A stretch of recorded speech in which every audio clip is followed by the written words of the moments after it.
friends, I'm Sabrina, the rookie around here. John and Dick are the old school American fans of F1. Thanks for taking time to listen in on a conversation we had about Fernando Alonso. He's on my radar because it seems that his new home at Aston Martin may be the fit he's been looking for. I don't know about you, but I've been impressed with his amazing mind as a racer. I wondered if the guys are surprised by Fernando's current success and whether either of them are rooting for him. Hope you enjoy our conversation. John, Dick, let's get started on talking about our friend. I want to say our friend as if I know him and hang out with him. Maybe you guys do. Fernando Alonso. He is on everybody's radar right now. He's at Aston Martin. He has an amazing mind, I think, as a racer. Are you guys surprised by this? You know, are you a fan? Well, I'll go first. I'm not surprised. I'm a little bit relieved for him because he's had so many lean years.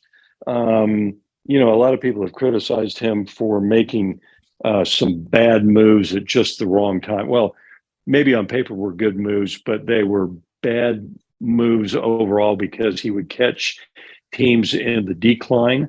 I don't know that that's necessarily fair, but I will tell you that when it was announced that he was leaving Alpine and going to Aston Martin, I have to admit I was shocked. I don't know about how you feel about that, John, but I was like, what are you doing? Alpine seems to be doing well. Why on earth would you go to a team like Aston Martin that has struggled so mightily? Yeah, it seemed to me like, and I'm a big fan of Alonso's also. I think he's probably the second best driver not to get more wins or more championships of all time. That's just my opinion. But I was surprised. I felt like what he was doing was making a classic decision that Alonso has made in his career, which is leaving the right team at the wrong time. Yep. But in retrospect, it was absolutely brilliant, and I'm very happy for him. Not at all surprised with his talent. Well, right. So, okay, help me understand. You guys said one that you were shocked, but then you also see this as classic moves. What does that mean? Give me some history there. Where has he been? What transpired after his moves? You want to take it, John? Or you want me to give it a shot? Well, I'll take a shot at it here. The thing is that Fernando is a very demanding driver. All of them should be, all of them are, but some of them are easier and more diplomatic. I'm not sure how diplomatic he is, but he's very demanding. He knows exactly what he wants from a car, and he pushes hard for it. This is one of the characteristics of people like Schumacher, Senna, Prost.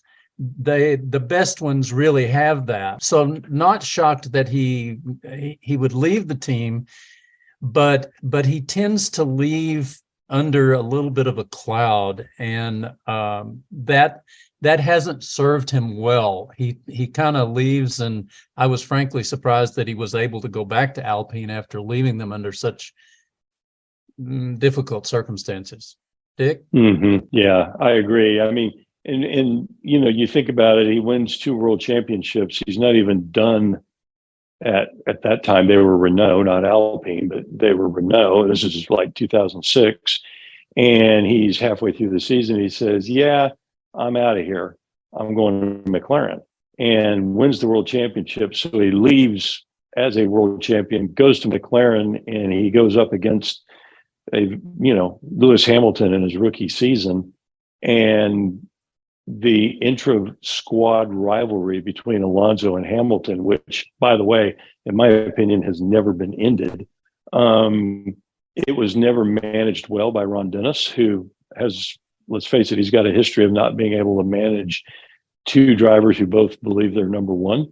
And so as a result, then Alonso left, went back to Renault for a couple of years and won some races with a car that was genuinely uncompetitive, and then made a jump to Ferrari. Should have won a couple of world championships there, except that, Ferrari did their classic, bungle the strategy deal. And he lost 2 world championships, one of them in Abu Dhabi on just the last few laps of the race. So then he says, well, I'm going to go to McLaren Honda. They're getting that new Honda engine. Yeah, it'll be tough for a year or two, but then Honda will do what Honda does and it'll be great. And of course, that was a disaster. And so, he left the sport, and none of us really were sure that he'd ever come back to Formula One, but he did.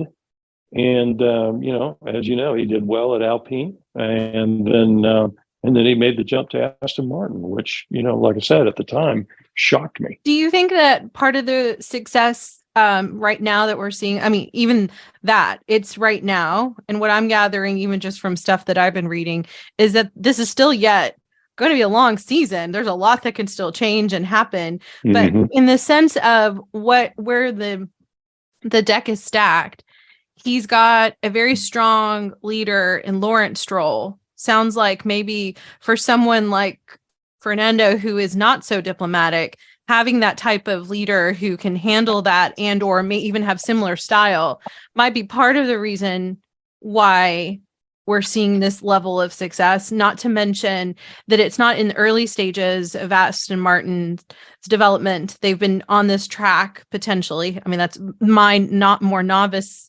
assessment, that the car has been building for quite some time to get to this. So it might be lightning in a bottle moment where it can take him into a different trajectory and get him there if they can keep this momentum. Is that a fair assessment? Yeah, I think it is. And John, stop me, if you disagree. But I think now the question is, can they keep up the development pace of a Red Bull or a Mercedes or a Ferrari? Right. Mm-hmm. That's going to be a big question. The other part is that I think at the last race they were about 4/10 off of Red Bull. And so I know almost all the teams are coming in with a big upgrade package, Aston Martin being one of them at Baku. Mm-hmm. But I don't think we're going to know what that upgrade is going to do for another race or two, because at Baku, they have one practice session and then they have qualifying on Friday for Sunday's race. And then on Saturday, they've got qualifying and the sprint race. So they're really not having the three practice sessions like you would normally see to go and work on their stuff. But anyway, my point is that it's a development race now, and it's going to be as much on the teams as anything else. And Aston Martin has new facilities coming online, but that's the problem. They're coming online. They don't have their full wind tunnel yet. They're using the Mercedes wind tunnel. It's stuff like that. So they're a little bit compromised. Mm-hmm. So maybe this is a precursor of future years if they can continue this, is what it sounds like. They that they don't necessarily have to end. I mean, they could have the amazing run, but if anything, they use this more as beta testing to really go after this in the next seasons. John, I think you were going to jump in. I'd see this as a development year. I expect them, I hope I'm wrong, but I expect them to go backwards from here, simply because I think Ferrari, Red Bull, and Mercedes have better development possibilities. But I think it's very encouraging. And the only thing I would add to where they are, and I think Fernando is getting a little bit, as much as I like him, I think he's getting a little bit too much credit for success, because I think Seb Vettel really added to the development of this car. But I think Fernando is a perfect guy to pick it up and go with what he's got. I expect, as Dick said, with their development coming on and their facilities and everything coming on, they'll do better next year. They've got a good basis. There's typically a 3-year sort of development cycle on a car. And the thing that they've got a problem with in the long run, from my point of view, is they're a Mercedes customer. And that's going to be a hard thing for them. They're going to have to change that, or they're going to have to convince Mercedes that beating Mercedes with the Mercedes engine is a good thing. Okay. So you brought up something that I was hoping we could talk about. What was the relationship between Seb and Fernando? I know what you talked about, Dick, about with Hamilton, but I was curious, were they rivals as well? No, I think that, Vettel was, I think, pretty much universally liked in the paddock. I think Kimi Räikkönen was another one of those guys. And I think Lewis is probably okay with most of the people. I don't know if Fernando has a whole lot of fans in the paddock, although I will tell you, John and I have a couple of mutual friends who have actually either been around Fernando or have raced against Fernando back in the day, in the junior formula and karts and all that kind of stuff. And the line I hear is that on the racetrack, he is an absolute terror and aggressive and all those things that you would think, but away from the track, he's actually a whole bunch of fun. So, and so, yeah. And one of our friends got to know him a little bit when Fernando was racing at Indianapolis. And he said that Fernando would literally leave his garage in Gasoline Alley on a skateboard of all things and skate down early before practice would begin ahead of his car and just work the fence line and sign autographs and take selfies with fans and stuff like that. And that he was just absolutely unbelievable. And then he says, you put him in the car and then he's like ferocious. So I thought that was an interesting portrayal of what he's like as a person. So I don't know if that answers your question, but it's that does. John, do you want to jump in? Yeah, I wanted to ask Dick. Do you remember, Dick, when Fernando was a rookie and he was at Yas Marina and he took on Schumacher and just decimated him? No, I don't, but it doesn't surprise me. Yeah. That was where I came to be a huge fan of his, because he was a new guy. And he took on Schumacher, who was a multiple world champion at that time, driving Ferrari at that time, which was the top car at that time. And he said, "Bugger that! I'm coming out in front of you, buddy." And wow. it was a battle royal. He's a fierce competitor. Okay, well, so that leads me to this question. I thought was very interesting was when they had the red flag. It was in Australia for sure. I saw this, but a couple of other times last season where he's talking to his radio back to the team and he's telling them what to do as he's driving, like, y'all need to do this and this. And I was like, really? I usually, every other radio that I listen to, it's the opposite. The driver is trying to stay so focused, but it's clear he knows where everybody else is on the track. I mean, his reflexes seem to be amazing. And I just wondered, is that something you've seen in his entire career, or is that something he has developed and it's gotten even better with age and tenure? I think it was something that was there, but he developed it. I don't know about you, but John, but that's what I think. No, I would agree. Cultivated. You know, he was very good in karting, and in karting, the better ones develop their own, they're so intense and such short runs that they develop the ability to focus very, very well. And so they have, when they get in a car where the cycles of acceleration, braking, and turning and all slow down as fast as they happen in F1, it's still slower than in a kart on a tight track. And so they have the capacity, the best ones have the capacity to process what needs to be done, to make note of it, and to communicate it in real time, which is amazing, honestly. So do you think there's anything that new people to F1 just might have misperceptions of who he is, or even as you're watching the racing world news, how they're talking about him, you go, well, they're missing this side of the story that I think. Dick? Well, I think his work ethic.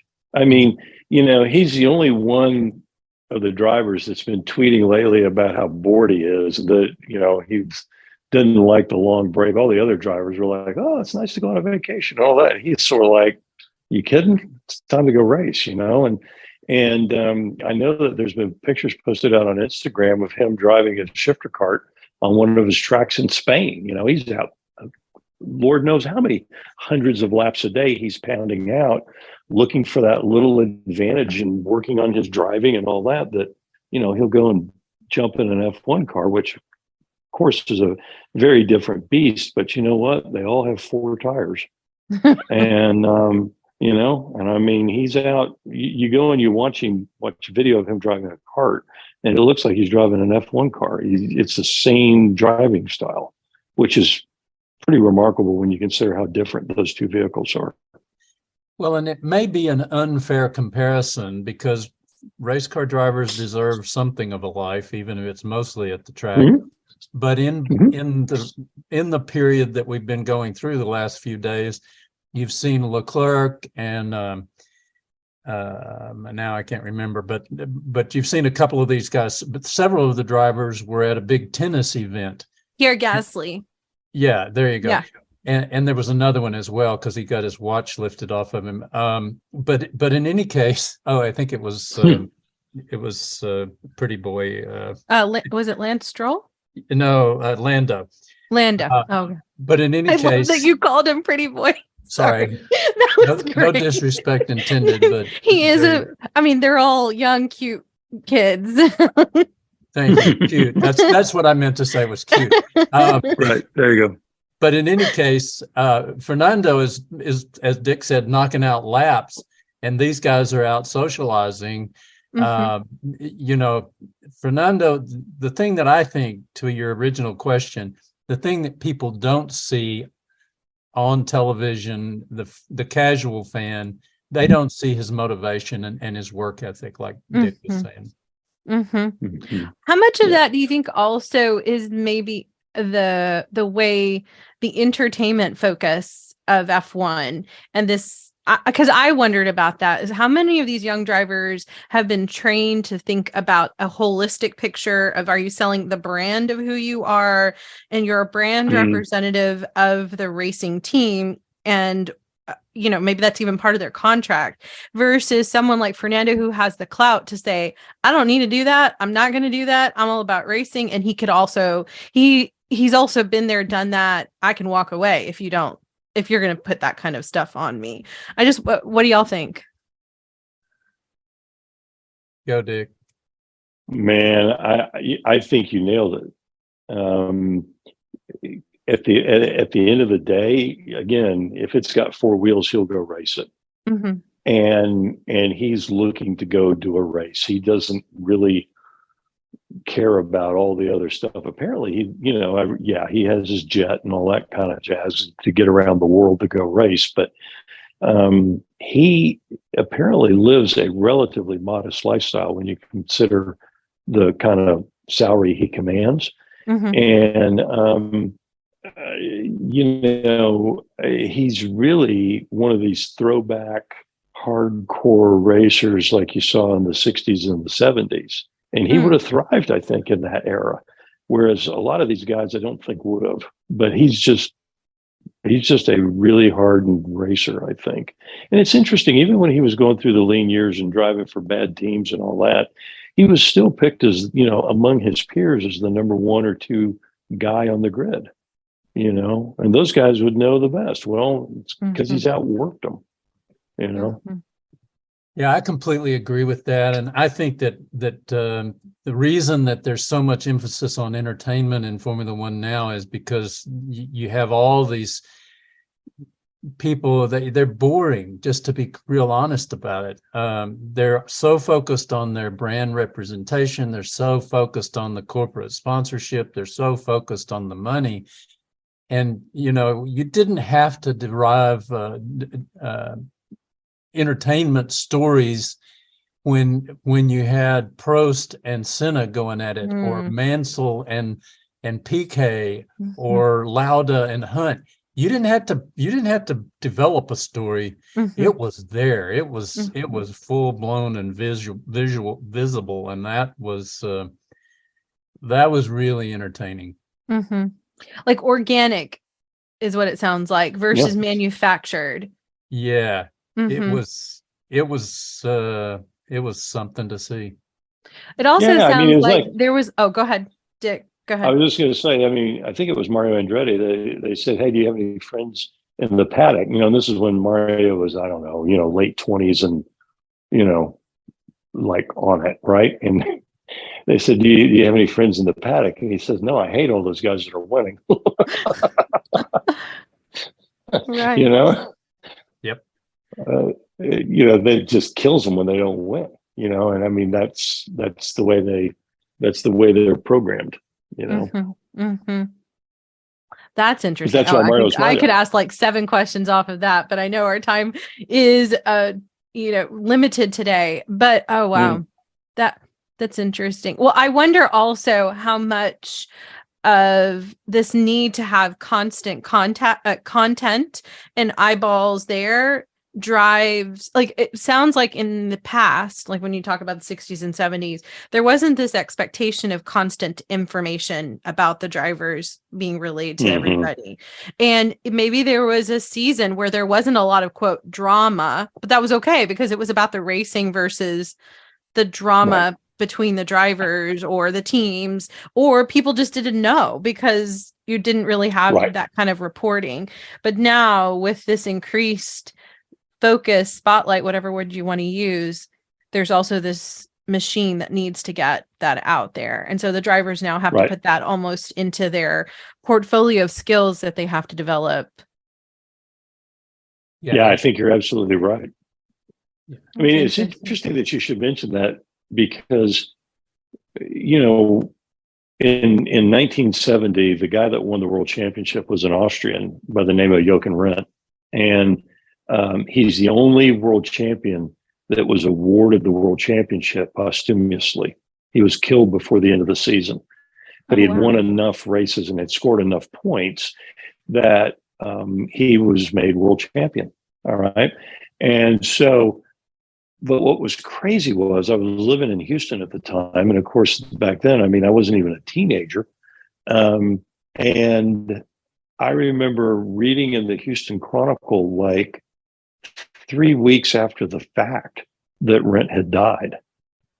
And because all of the race reports would show up in Road and Track, and they would, they'd be, I don't know, 2-3 months after the fact. And then you'd read all the details about what had happened.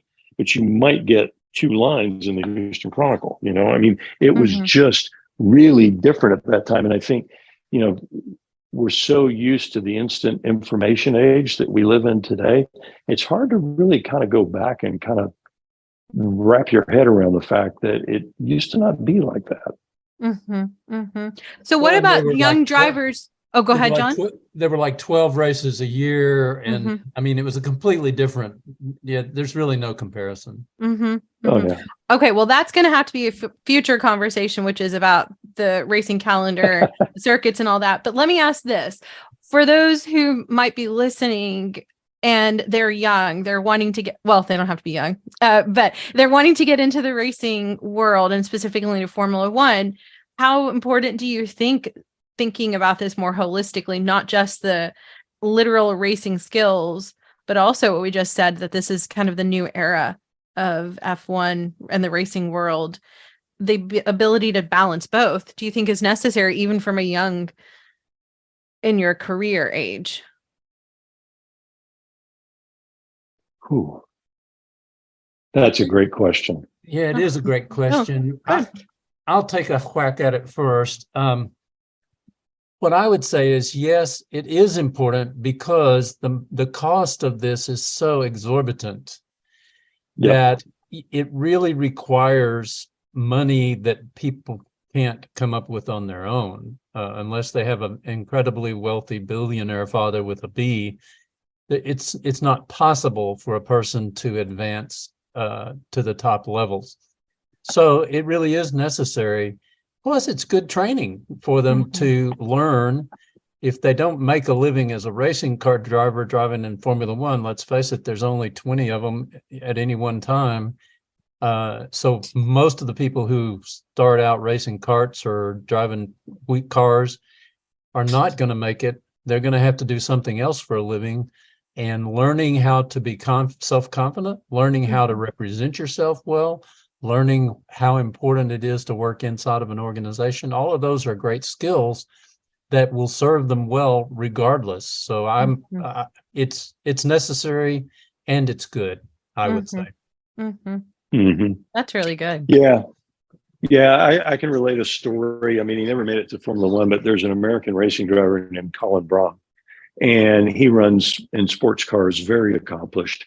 And his dad, Jeff, was one of the very top race engineers for years and years and years. And they live in Texas, out near Abilene. And they've got a big piece of land out there. And so when Colin was very young, Jeff went and literally built a go-kart track in their backyard. And he had Colin pounding around this track when he was probably 5 or 6 years old. And it was doing all sorts of stuff like, we make him close his eyes and would, take 3 pounds of air out of one of the tires and then tell him to go back out on the track and tell him which tire had gone soft and stuff like that. Wow. And so I had the good fortune of being on Colin's crew when he ran his first professional race in what was called the Pro Mazda Series back in, I'm going to say it was about 2004, 2005. And Colin got a waiver at the time. He was 15 years old. And that guy would come in every morning. He would shake hands with every one of his crew members. He would take a sincere interest in what each of them were doing. They would go through the day. He would finish up. He would not leave until the car was ready to go for the next day. And then he would go around to each one of his crew members again, shake their hand, thank them for their hard work. Now, the the young man is incredibly talented, make no mistake about it, but he also was really, really well taught about how to build that team, how to, do all those other things to get people behind him. And oh, by the way, it worked because all of us were more than happy to do whatever it took to find that extra few tenths of a second because A, he's a great guy. B, we knew that if we found those extra few tenths, he would exploit them. Yeah, that's really good. Because I just keep thinking of kids who are watching the races now and aspiring whether if they could do this, and then whether or not they can has a lot of different variables. And then there's also just the pure skill that they are going to have to just do the hard work. But I think what you guys have zeroed in on what maybe makes Fernando unique and part of unique in today's environment of F1 is some of the old school characteristics that need to kind of continue, they should, in my opinion, continue in whatever iteration F1 goes forward, because that is part of the secret sauce. And for a young person thinking, is it worth going in and putting in this hard work? I think what you both have highlighted is it's transferable. Regardless if you actually see the ultimate success, you're investing in yourself and putting yourself in success wherever you go because of these skills that you'll get, which is, I think, a proposition many kids who want to go into sports, that's maybe one of the incentives or attractions that parents who want to support that should really zero in on, that this could happen through the Formula One world that may not, especially for Americans who may not understand all of this, why you would want to support a person who wants to go into that. Okay, so we're going to get going. Thanks for our first conversation. I can't wait for the next one because I could keep talking to you two all day. I love this. All right, have a great day, guys.